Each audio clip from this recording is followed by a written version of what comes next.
The Money Show. Personal Finance with Warren Ingram.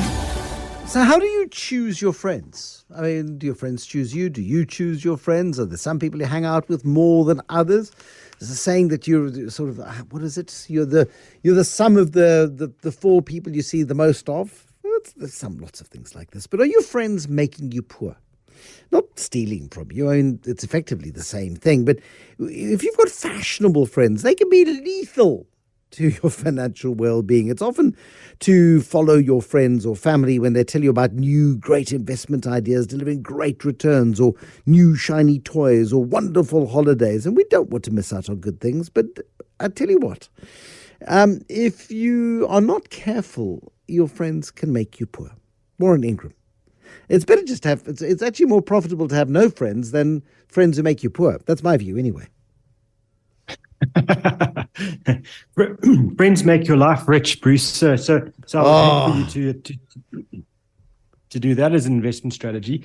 But I'm just thinking about the way you're saying you choose your friends. You know, and there was that TV program where they spoke about where everybody knows your name. And that's maybe a good way to go to start out. Yes. But cheers. And so where we are now is, we're in a time again where people are desperate for money and desperate for growth and struggling, economically and really worried about their future. And we are constantly hearing about investment scams that are being kind of foisted on the public. And the time is right socially and economically for scams to be around. And it's amazing how these patterns repeat themselves time and time again. When social conditions are really bad and economic conditions are even worse, it's kind of ripe time for the fraudsters and the scamsters to go. And one of the things they rely on is social pressure, is peer pressure.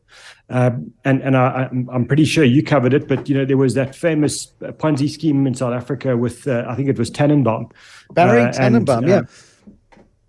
And we know, it was widely reported. Some of South Africa's kind of best and brightest CEOs were caught out, and people were absolutely flabbergasted that some of South Africa's business titans were putting in 10, 20 million rand in what turned out to be an absolute, really generic Ponzi scheme. And if you understand the social dynamic, it's actually quite simple, because if I'm at a braai with you, Bruce, and you tell me that your mate, Barry, has just got the most amazing investment, and you've had money in there with him for the last year, and it's doubled and doubled again, I'm going to sit there going, well, Bruce is a smart guy. I'm sure he's done his homework, so let me go and follow Bruce into this. And, I give my money to Barry, and then I'm at the next braai after a year, and I tell my friend Fred about the money I've been making, and so it goes. And we trust our friends and our filters against kind of bad news and kind of our skepticism all goes down, because it's our friends. These are people we trust, and if they're doing it, then we would be silly not to. And that dynamic is so incredibly powerful that we find ourselves caught out in just really bad scams. But it's not just scams. This happens in the investment world as well. With normal just bad investments, and I keep thinking about the crypto space where people follow each other, sometimes blindly, because they're a very bright friend who's a very clever guy in IT and can connect your computer in 35 seconds. He's told you that this is an amazing thing to buy, and he throws a whole lot of jargon at you about blockchain, and you think, well, he must know what he's talking about, so I'm going to buy this thing as well. And before you know it, your money's either doubled or halved. Either direction, you've got absolutely no idea why it did that, other than your very bright friend told you to do this.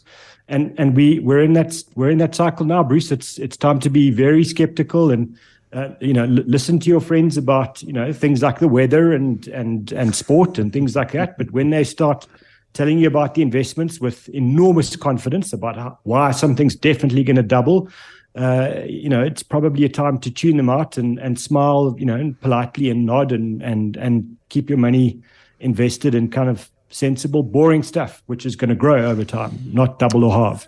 The trouble is, now, here we go, Warren. You and I, let's say we're at the same braai, and we know similar people, and these people have recently moved into a much nicer house, and there are two very nice cars parked outside, and then I don't know, matching dogs or something, whatever it is that floats, lights our jets. And we go, geez, what have they like 5 years ago? These guys were on the bones of their backside. No, they've been, I don't know. They've bought shares in a mango tree in Mpumalanga. And you think, geez, I've got to have shares in a mango tree because this is clearly the hottest thing. So you go and talk to them about the shares in the mango tree. You and I now get together and we say, geez, we've missed out, Warren. We've been sitting with our traditional investments, which have been moving sideways, and 48 shares on the JSE have hit 52-week lows. Clearly this JSE thing isn't working anymore. Clearly this investing lark these guys have got it. And unfortunately, people who come into money fairly easily because maybe they got lucky or maybe they're part of a scheme or a scam of some description and you're not aware of it, live large. And their lifestyle is tempting to the rest of us. And we, one, want to know how they did it. And two, we'd like to emulate it. Thank you very much, because we'd also like a piece of that action. Who wouldn't? I absolutely agree. I mean, and nobody wants to, miss out on an investment which is going to double and double and double again.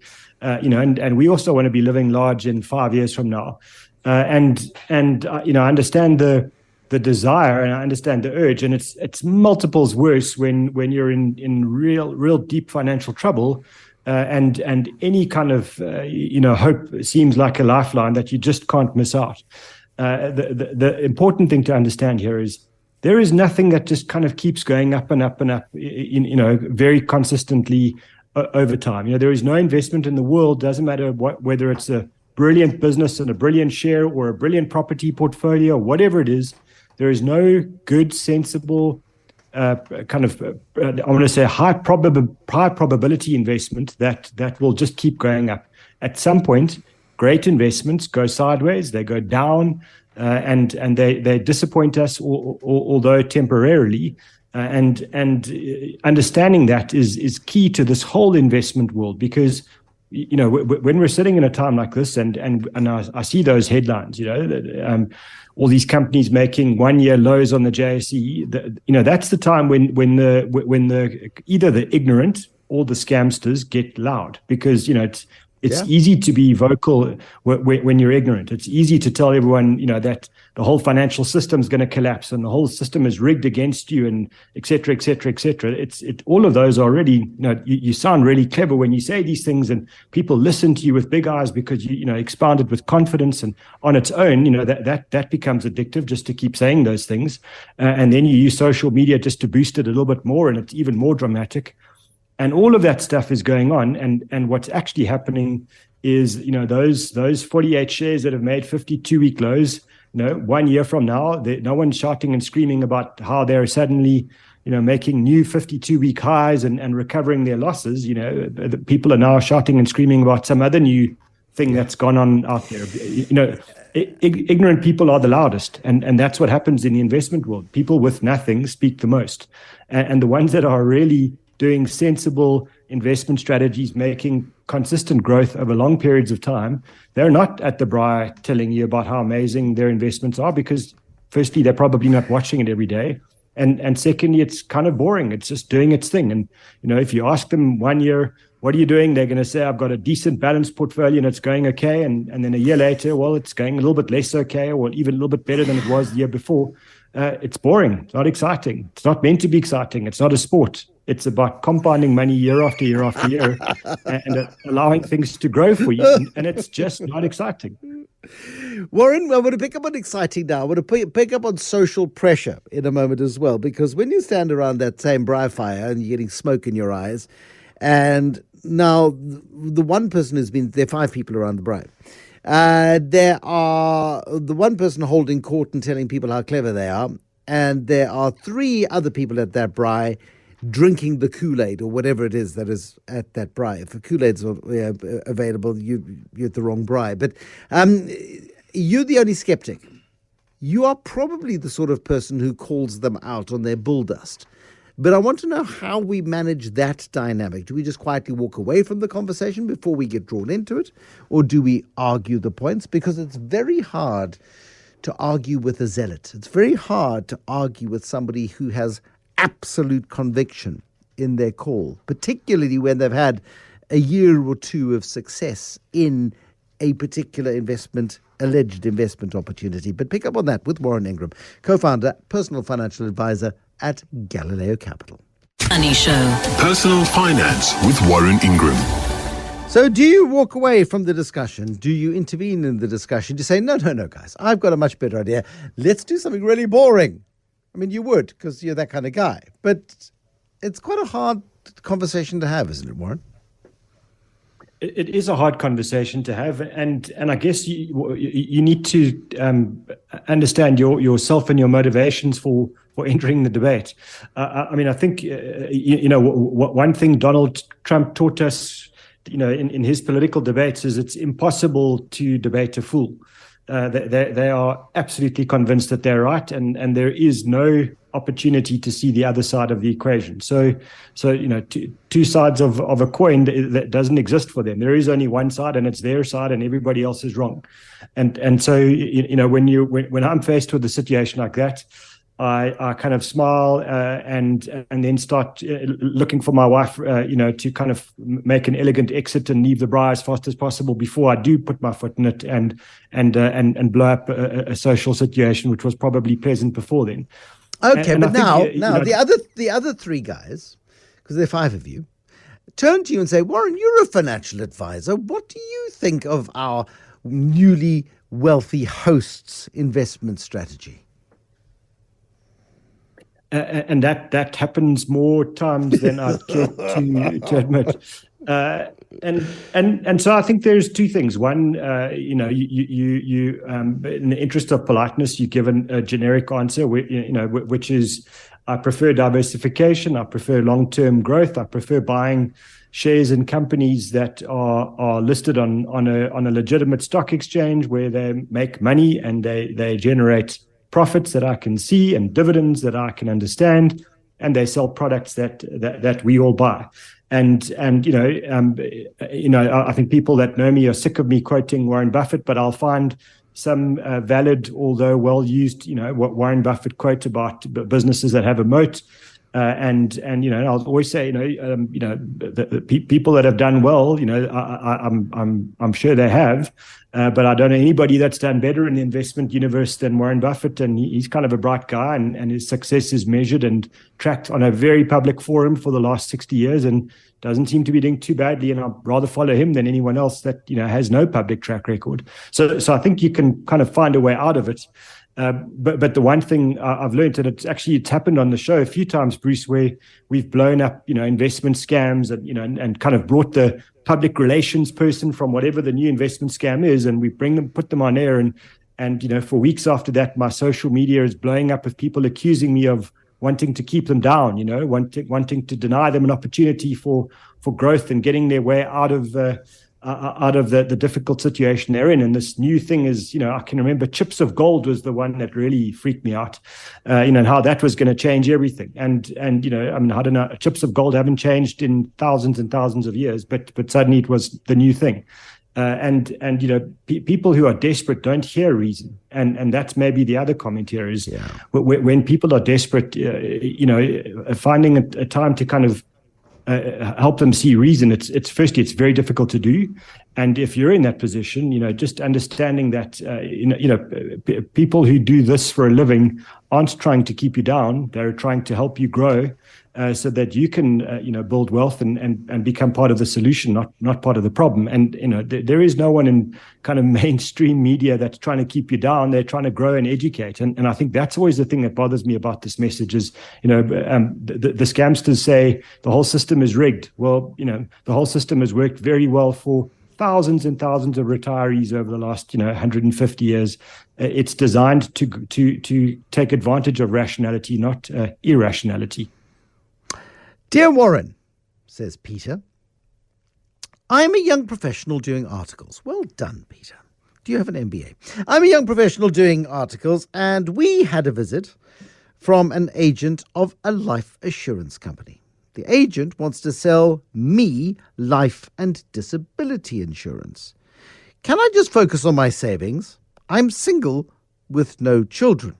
Now, just a couple of things in here, Warren. I'm a young professional. We had a visit. So clearly, Peter is in a relationship of some description. Not yet married, from what I'm reading, and has no dependence in a relationship. They could be living together, they could be dating, who knows? But came to see us. But I want to know what I should be doing. What do we tell Peter? I imagine also, Bruce, when people are doing articles, they usually, those article classes, etc., get lots of these visits from life assurance agents. So it might be that as well. I think if you're in that space and you're starting out, whether you're single, or in a committed relationship, and understanding that your biggest asset you've got is the next 25 to 35 years of earnings. It's your brain, your body, and your ability to generate, money from your professional skills, and that's a very important thing to protect. And you need to do that through education and health and all those things. But ensuring your ability to earn an income, that's called income protection or disability insurance.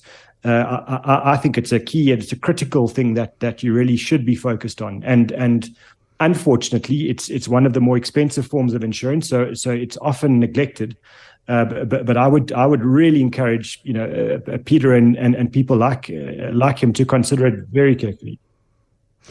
This is not the answer I was expecting. I was expecting, it's okay to hold off. It's okay to wait until you have dependence before you do this. I get the disability stuff because nobody's going to look after you at age 21 if you end up under a bus and unfortunately can't work ever again. And so, that would be the responsible thing to do. But life insurance and other products like that. I mean, sure, disability, but if you're dead, you're dead. I suppose life insurance as a relative concept is actually inexpensive compared to the more expensive disability covers. Yeah, so you're right. I mean, I think disability is absolutely key, and life assurance definitely not. So I think life assurance is only important to a young professional if they are going to be a breadwinner for kind of, let's say, the wider family. And our country, there's a big expectation on young professionals entering the working world, to be a source of financial support to a broader family as well, and a broader community. And if that describes you, Peter, then certainly taking out some life assurance, is a sensible thing to do for the people that might be, hoping that you will be a source of help, to them over the next years and decades. But if you're not in that position and you've got no one that's financially dependent on you, and no children or life partners, etc., then I don't see any need for life assurance. Unfortunately, often life assurance and disability insurance are packaged. In other words, if you want disability insurance, you're kind of obliged to take a bit of life assurance as well.